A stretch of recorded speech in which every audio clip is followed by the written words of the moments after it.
9절까지 사도행전 9장 1절부터 9절까지 말씀입니다. 사울의 주의 제자들에 대하여 여전히 위협과 살기가 등등하여 대제사장에게 가서 다메섹 여러 회당에 가져갈 국문을 청하니 이런 만일 그 도를 따르는 사람을 만나면 남녀를 막론하고 결박하여 예루살렘으로 잡아오려 함이라. 사울이 길을 가다가 다메섹에 가까이 이르더니 후련히 하늘로부터 빛이 그를 둘러 비추는지라. 땅에 엎드려져 들음에 소리가 있어 이르시되 사울아 사울아 내가 어찌하여 나를 박해하느냐 하시거늘 대답하되 주여 누구시리까 이르시되 나는 내가 박해하는 예수라. 너는 일어나 시내로 들어가라. 내가 행할 것을 내게 이를 자가 있느니라 하시니 같이 걷은 사람들은 소리만 듣고 아무도 보지 못하여 말을 못하고 서더라. 사울이 땅에서 일어나 눈은 떴으나 아무것도 보지 못하고 사람의 손에 끌려 다메섹으로 들어가서 사흘 동안 보지 못하고 먹지도 마시지도 아니하니라. 아멘. 우리가 요즘에 계속해서 읽고 묵상하는 이 사도행전의 줄기를 알 수 있는 말씀이지요. 반복해서 말씀을 드리지만은 사도행전 1장 8절입니다. 오직 너희에게 성령이 임하시면 너희가 권능을 받고 예루살렘과 온 유대와 사마리아와 땅끝까지 이르러 내 증인이 되리라. 이 말씀인데요. 예루살렘과 온 유대의 전도는 오순절 성령을 받아서 세워진 예루살렘 교회를 통해서 전달되는 것이고요. 두 번째 사마리아 전도는 스데반의 순교로 말미암아 흩어진 제자들, 그 중에 특별히 빌립을 통해서 이루어지는 것이고, 그 다음에 세 번째로는 이제 땅끝 전도를 해야 되겠죠. 그 시작은 금요 기도회 때 말씀을 전했지만은 사마리아 전도에 쓰임 받았던 이 빌립을 통해서 에티오피아 내시를 전도하게 되죠. 이제 그게 시작이 되는 겁니다. 그리고 이제 실제적으로 하나님께서 이 땅끝 전도를 위해서 부르시는 사람이 있는데 그 사람이 누구인가 하면은 바로 오늘 8장에도 나왔지만 이제 구체적으로 오늘 본문이 있는 9장부터 등장하는 사울입니다. 우리가 우리가 알고 있는 바울이죠. 바울. 땅끝 전도에 있어서 이 사울의 역할이 아주 중요합니다. 그래서 이 사도행전을 기록한 누가는 이 사울의 회심을 3번이나 반복해서 기록하고 있습니다. 첫 번째로는 오늘 본문 있는 9장이고, 그 다음에 22장, 그 다음에 26장, 이 3장에서 이 사울의 회심을 소개를 하고 있습니다. 이 사울의 회심 이야기의 이 초점은 무엇인가 하면은 사울이 예수님을 만났다. 그게 아니라 예수님이 사울을 만나주셨다. 그래서 사울이 변하여 회심하여 땅끝 전도자가 되었다. 이겁니다. 이것은 우리가 예수님을 이해하는 시각이어야 합니다. 내가 예수님을 믿었다. 내가 예수님을 만났다. 그게 초점이 아닌 겁니다. 나에게 초점을 맞추어서는 안 되고 예수님께 초점을 맞추어야 하죠. 예수님이 나를 아셨다. 주 예수 내가 알기 전 나를 사랑했다. 예수님이 나를 아시고 나를 사랑하셨다. 그리고 나를 만나주셨다. 그래서 내가 믿었다. 그것이 바로 우리가 예수님을 바라보는 우리의 초점이어야 합니다. 성경을 바라보는 관점도 그렇습니다. 예를 든다면 아브라함 하면 우리 믿음의 사람 그렇게 생각을 하죠. 그래서 아브라함의 믿음을 우리는 본받아야 합니다.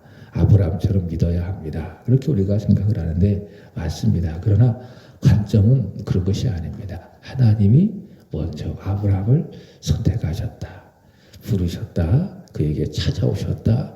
그에게 말씀하셨다. 이겁니다. 그러니 아브라함이 믿는 겁니다. 여기에 우리가 초점을 맞추는 겁니다. 이 모든 것들이 다 성경을 이해하는 우리의 초점, 관점이어야 하죠. 왜냐? 성경은 하나님 이야기이기 때문에 성경은 하나님의 말씀, 하나님이 누구신지 우리에게 말씀하는 것이기 때문에 하나님 중심으로 우리는 성경을 바라보아야 하는 겁니다. 오늘 본문에도 사울이 예수님을 만났다. 그래서 예수님을 믿었다. 이게 초점이 아니라 무엇입니까? 예수님께서 사울을 찾아오셨다. 그래서 그러하여금 변화시켜 믿게 하시고 또 내일도 살펴보겠지만 사울이 복음 전도자가 되었다. 바로 그것입니다. 오늘 본문 1절과 2절 말씀을 보시기 바랍니다.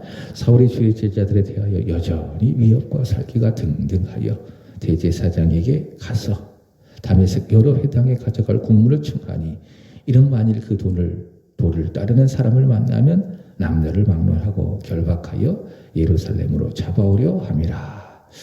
사울은요, 이 스데반이 순교를 당할 때에 그의 죽음을 당연하게 여기던 인물입니다. 그래서 증인들의 옷을 이 사울이라고 하는 청년의 발 앞에 두었죠. 그것을 마땅하게 여겼던 사람입니다. 그러니까 스데반이 죽는 것을 마땅하게 여겼던 사람. 그것을 본다면은 이렇게 생각해 볼 수도 있어요. 스데반을 죽이는 일에 주도했던 사람이다. 그러니까 스데반을 돌로 쳐서 죽이는 그 일, 유대인들을 선동을 해서 스데반을 죽이는 일에 주도했던 사람이다. 그리고 8장 1절의 말씀을 보시면 그게 더 확실해지죠. 예루살렘 교회를 앞장서서 박해했던 사람이 누구냐?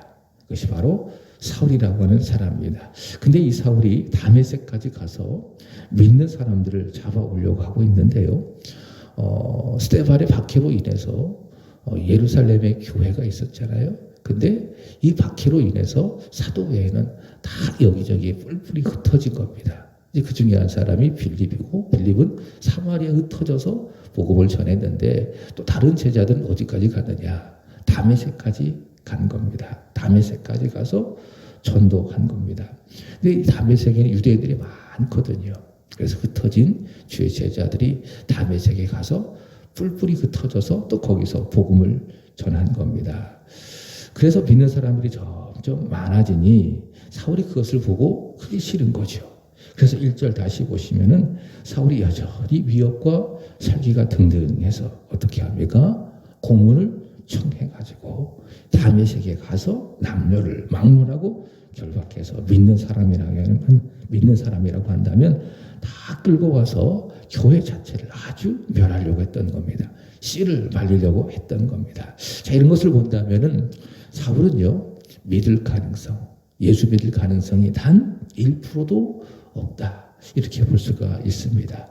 회심하기 전 사울은 예수를 믿을 가능성이 단 1%도 없는 사람이다. 그게 1절과 2절이 말씀하고 있는 것입니다. 사도 바울이요, 회심하기 전에 자신의 상태를 이렇게 이야기했습니다. 사도행전 26장 9절의 말씀을 보시면은 나도 나사렛 예수의 이름을 대적하여 많은 일을 행하여야 될 줄로 스스로 생각하고, 사울의 생각이 무엇이었어요? 예수를 대적해야, 그래서 많은 일을 행해야 될 것을 내 스스로 그걸 생각했다. 그러니까 모든 일들 자체가 교회를 박해하는 일, 예수를 박해하는 그 일이 사울이 늘 했던 일, 그것이 옳다고 생각했던 일이라는 거예요.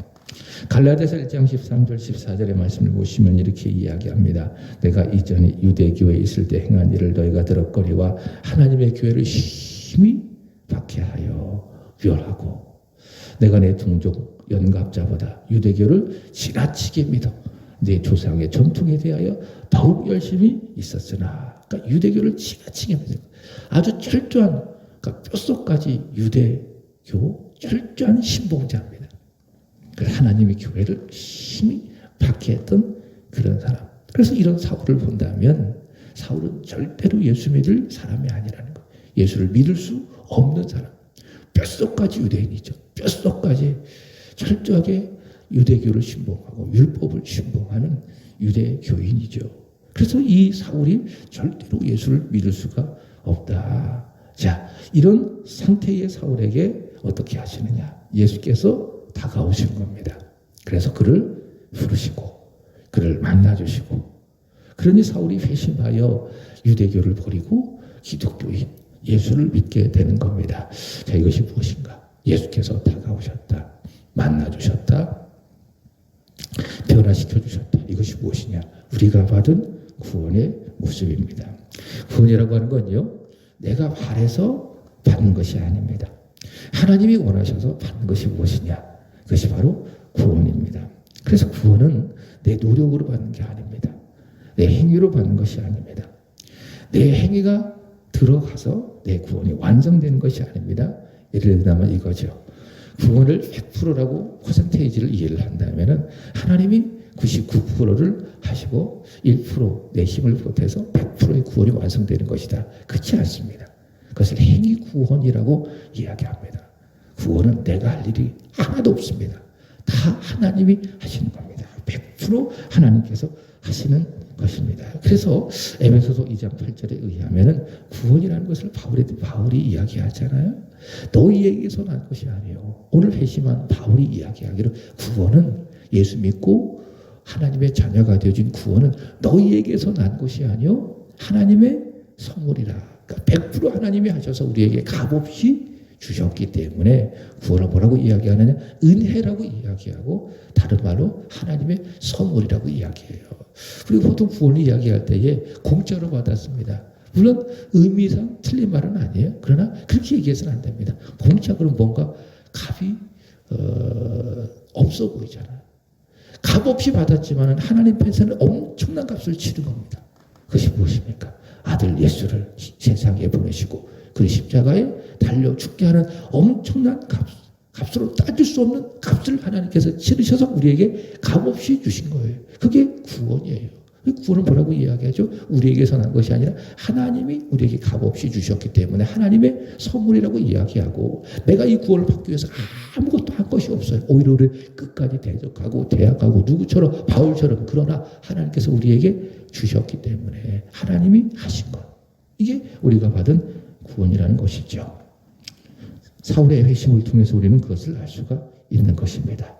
3절과 4절의 말씀을 보시면은 예수를 믿는 사람들을 잡아오기 위해서 사울이 다메섹으로 갑니다. 자, 그 도중에 예수께서 이 사울에게 나타나시는 겁니다.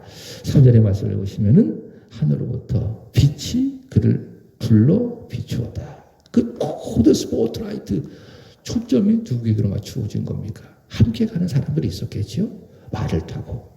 자, 누가 있었느냐? 그 중에 사울에게 스포트라이트가 맞추어지는 겁니다. 그러니까 사울에게 빛이 쫙 비추어지고 그리고 그 빛 가운데에 예수님이 나타나셨습니다. 그리고 4절에 하시는 예수님의 말씀 그것이 무엇이냐? 사울아 사울아 네가 어찌하여 나를 박해하느냐? 사울아 사울아 네가 어찌하여 나를 박해하느냐? 주님이 그렇게 말씀을 하시죠.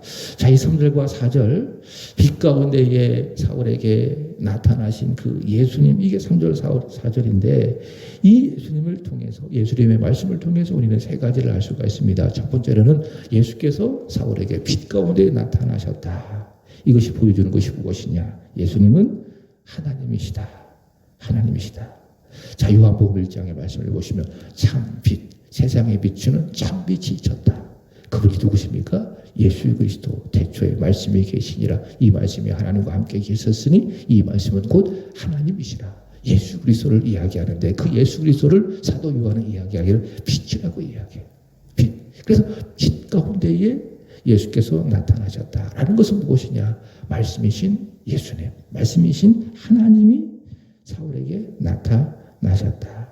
갈라디아에서 말했던 것처럼 바울은 유대교를 지나치게 믿었습니다.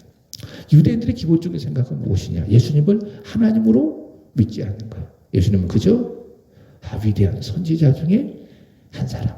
그리고 예수님을 믿지 않는 사람은 어떤 종교적인 선동자, 선생 이 정도로만 이해를 하는 것이죠. 근데 자기가 하나님의 아들이라고 이야기하니까는 유대교인들을 믿었던 유대인들이 예수를 십자가에 못 박아 준 게 또 아니겠습니까? 신성모독이라고. 유대교인들은요 예수님을 하나님으로 믿지 않는 겁니다.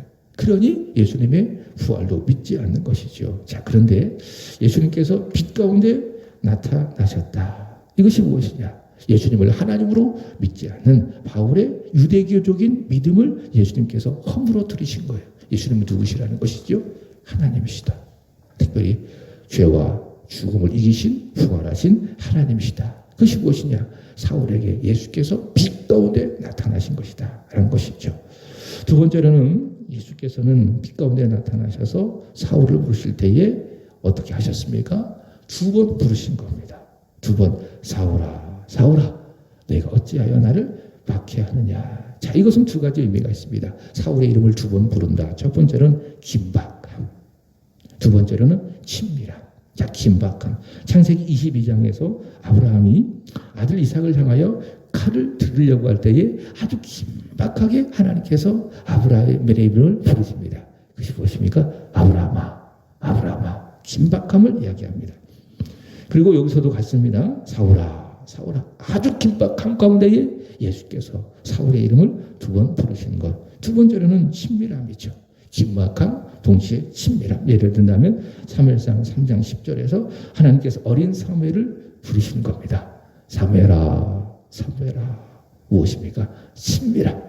사무엘을 향하여 가지시는 하나님의 친밀함. 여기서도 마찬가지입니다. 사울아 사울아. 이게 무엇이라고요? 사울을 향하여 가지시는 예수 그리스도의 친밀함.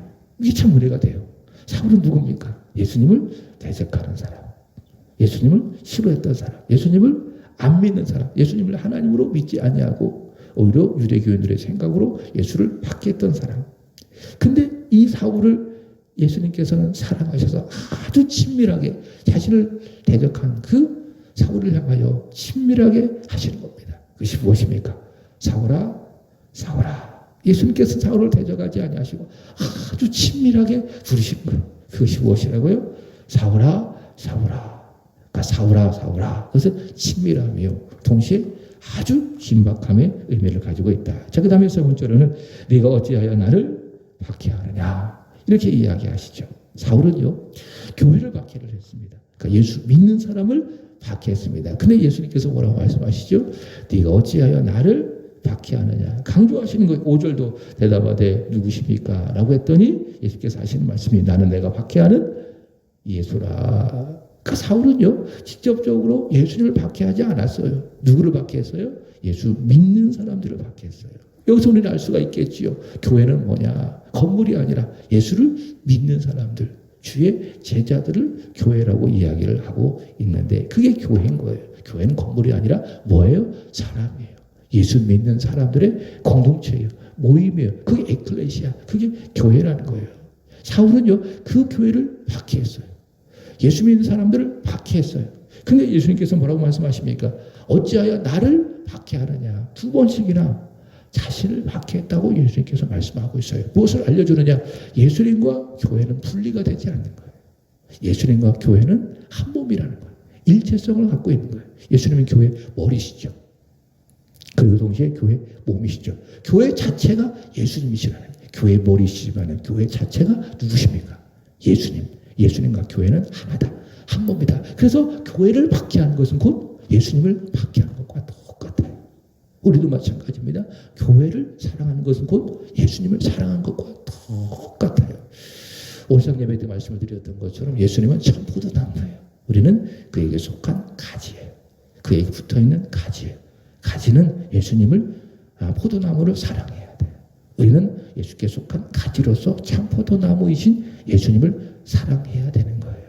자, 가지로서 예수님을 사랑한다 라고 했을 때에 그것이 무엇이냐? 바로 예수님의 몸 대신, 머리 대신 교회를 사랑한 것과 같습니다. 예수님을 사랑한다고 하면서도 교회를 사랑하지 않는다? 그게 모순이라는 거예요. 그래서 예수님을 진심으로 사랑하는 사람은 교회를 사랑하는 것과 같은 거예요. 교회를 사랑하는 사람이 곧 예수님을 사랑하는 것이다. 그래서 예수님께서 말씀하시기를 교회를 예수님으로 보고 계시기 때문에 예수께서 하신 말씀이 무엇이죠? 네가 어찌하여 나를 박해하느냐. 이렇게 말씀하고 있습니다. 자, 이렇게 예수님께서는 교회에 대하여 위협과 살기가 아주 등등했던 사울을 만나 주십니다. 그러자 사울이 했던 말, 다시 5절 보시면 주여 누구십니까? 주여 누구십니까? 예수님, 나는 네가 박해하는 예수라. 나는 네가 박해하는 예수라.